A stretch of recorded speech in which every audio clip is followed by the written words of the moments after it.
नमस्कार दोस्तों, आप सभी का स्वागत है हमारे इस YouTube चैनल में। आज हम आप सभी के लिए लेकर आए हैं एक अनोखी और मनोरंजक कहानी। दरअसल यह कहानी ना होकर एक वास्तविक अनुभव है।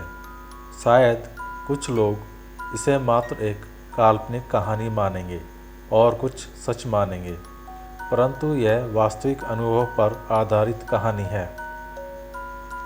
हम सभी के जीवन में भी कुछ ऐसी घटनाएं घटित होती हैं जिन पर सहसा कोई विश्वास नहीं करता है, परंतु जिसके साथ यह घटित होती हैं वह ज़रूर इस पर विश्वास करता है। आइए अब शुरू करते हैं यह कहानी, जिसका हमने नाम दिया है डरावना अनुभव। यह बात है सन 2007 की, जब रमेश अपनी ग्रेजुएशन की पढ़ाई पूरी कर रहा था। उसका बीकॉम फाइनल ईयर चल रहा था। दिसंबर का महीना था। उसके माता पिता उसके घर में एक ग्राउंड बेसमेंट में एक वाटर टैंक बनवा रहे थे। वाटर टैंक बनकर पूरा हो चुका था। अब वाटर टैंक बनाने वाले मिस्त्री ने रमेश के माता पिता को पानी का टैंकर मंगाकर उस वाटर टैंक में पानी डलवाने को कहा, ताकि वाटर टैंक चेक किया जा सके कि कहीं यह लीकेज तो नहीं है। रमेश के माता पिता ने पानी के 3 टैंकर मंगवाकर उस वाटर टैंक को पूरा भरवा दिया। वाटर टैंक पूरा भरने के बाद उन्होंने और मिस्त्री ने वाटर टैंक को कुछ देर के लिए छोड़कर नाश्ता पानी करने लगे। लगभग आधे घंटे बीत जाने के बाद जब तीनों वाटर टैंक के पास आए तो उनके आश्चर्य की कोई सीमा न रही। वाटर टैंक के अंदर अब एक बूंद भी पानी नहीं रहा था। ऐसा लग रहा था कि मानो इसमें पानी डलवाया ही नहीं गया हो। वह वाटर टैंक पूरी तरह से खाली हो चुका था। किसी को कुछ समझ में नहीं आ रहा था कि 3 पानी के टैंकर का पानी आधे घंटे में ही कहाँ चला गया। मिस्त्री ने टॉर्च मंगवाकर पानी के वाटर टैंक में उतर गया और वाटर टैंक की जांच करने लगा। उसने काफ़ी देर तक जांच की, परंतु उसे कहीं भी कोई लीकेज या फिर दरार दिखाई नहीं दी। उसे अब कुछ समझ में नहीं आ रहा था कि क्या हो रहा है और पानी कहाँ चला गया। वह वाटर टैंक से बाहर निकल आया और उन्हें बताया कि वाटर टैंक में कहीं भी कोई लीकेज या दरार नहीं है। रमेश के माता पिता को मिस्त्री की बात पर भरोसा नहीं हुआ, तो उन्होंने एक और मिस्त्री को बुलाया और वाटर टैंक की जांच करने को कहा। वह मिस्त्री भी बड़ी सी टॉर्च लेकर वाटर टैंक के अंदर गया और काफ़ी देर तक अच्छी तरह से वाटर टैंक की जांच की। उसे भी कहीं कुछ ऐसी दरार और लीकेज नहीं मिला जिसके कारण इतना पानी आधे घंटे में ही ख़त्म हो जाए।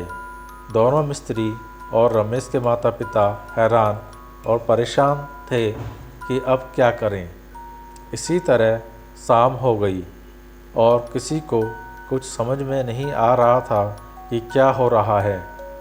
मिस्त्री दूसरे दिन आने की बात कहकर अपने अपने घर चले गए।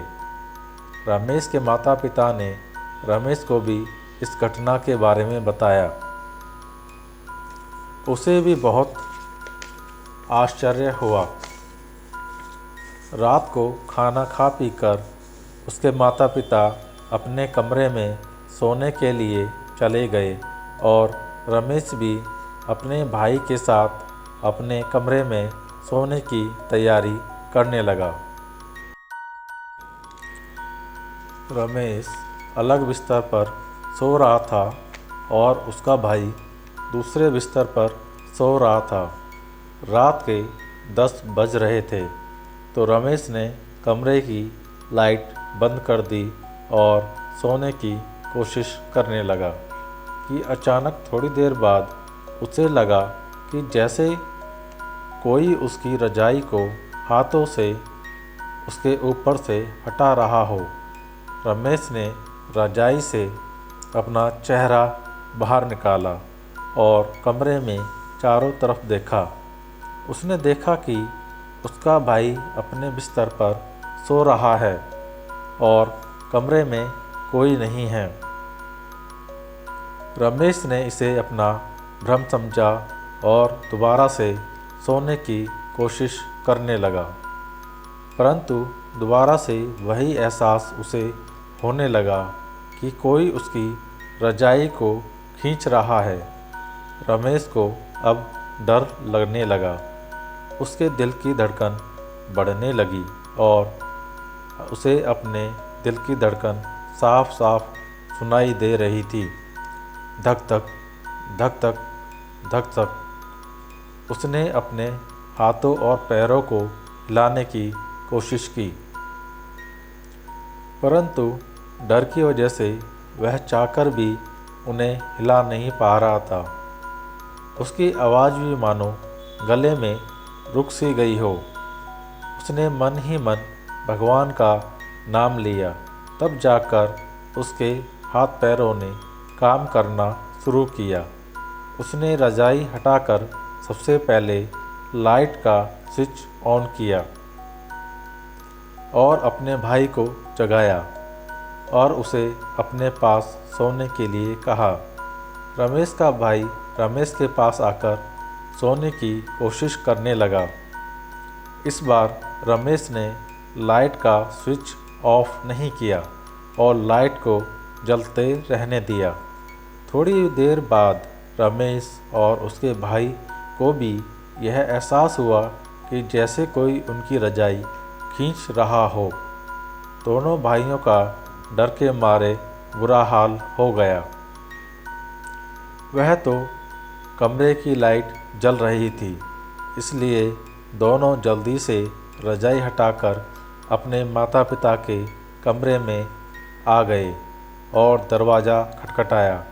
रमेश के माँ ने दरवाज़ा खोला तो देखा रमेश और उसका भाई दोनों बहुत डरे हुए हैं। इतने में ही उसके पिताजी भी जाग गए और रात में आने का कारण पूछने लगे। रमेश ने सारी बात अपने माता पिता को बताई। रमेश के माता पिता ने रमेश और उसके भाई को अपने कमरे में सोने के लिए बोला। इस पूरे घटनाक्रम में रात के 12 बज चुके थे, परंतु रमेश की आंखों में तो जैसे नींद ही गायब हो गई थी। वह अभी भी काफ़ी डरा हुआ था। वह मन ही मन भगवान का नाम लेने लगा और कुछ समय के उपरांत रमेश को भी ना जाने कब नींद आ गई, उसे पता ही नहीं चला। उसने देखा कि घर के मेन दरवाजे के बाहर कोई इंसानी खोपड़ी और 4 इंसानी हड्डियां रखी हुई हैं, जैसे कोई तांत्रिक अपने पास जादू करने के लिए रखता है। और उनके वाटर टैंक में कोई बहुत ही डरावनी औरत बैठी है। यह देखकर रमेश उठकर बैठ गया। उसने देखा कि घड़ी में सुबह के 6 बज रहे हैं।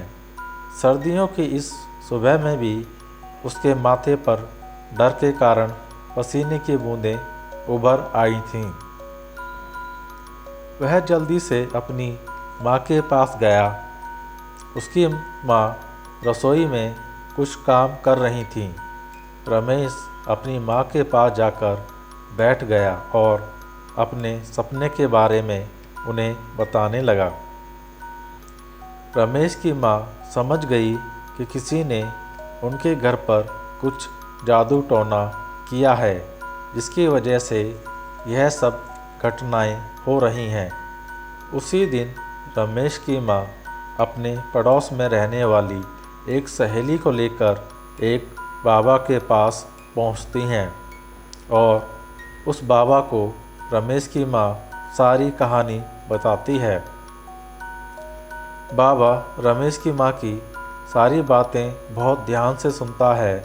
इसके बाद बाबा जी आंखें बंद करके ध्यान लगाने लगते हैं और कुछ मंत्र बोलने लगते हैं।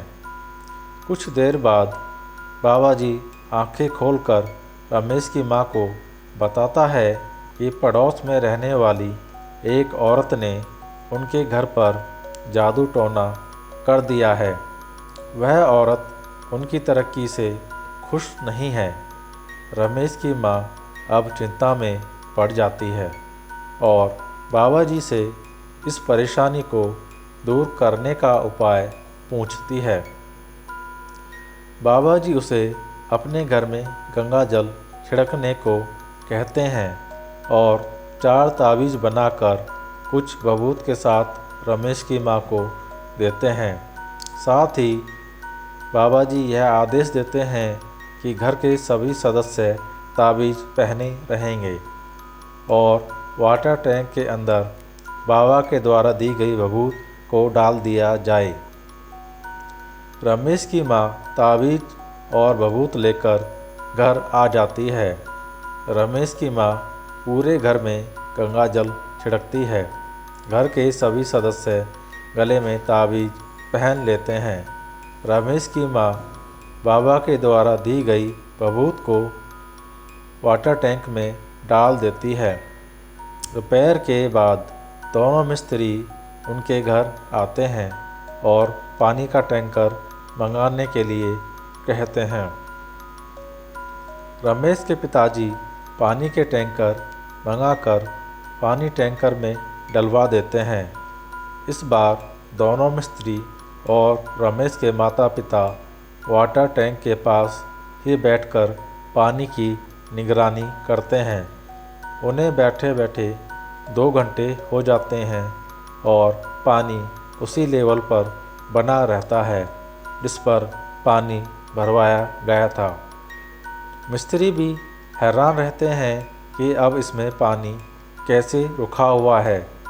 रमेश की माँ को बाबा जी की सभी बातों पर यकीन हो जाता है कि सच में उसके घर पर किसी ने जादू टोना किया था और अब सब ठीक हो जाएगा। रमेश के पिताजी दोनों मिस्त्री को उनकी मजदूरी देकर विदा कर देते हैं। उस दिन के बाद से रमेश के घर में कोई दिक्कत नहीं हुई और रमेश को भी कभी दोबारा ऐसा डरावना अनुभव नहीं हुआ। लेकिन आज भी जब वह कभी इस डरावने अनुभव को याद करता है तो उसके शरीर में एक डर की लहर दौड़ जाती है। तो दोस्तों, अगर आप सभी को हमारी यह कहानी और रमेश का डरावना अनुभव अच्छा लगा हो तो आप सभी हमारे इस चैनल को सब्सक्राइब अवश्य कीजिएगा। साथ ही कमेंट करके अवश्य बताइएगा कि आपको यह कहानी कैसी लगी। अगर आपके साथ भी कोई ऐसी अनोखी घटना हुई हो जिस पर यकीन करना मुश्किल हो तो इसे अवश्य शेयर कीजिएगा। अंत में आप सभी को धन्यवाद। जय हिंद, जय भारत।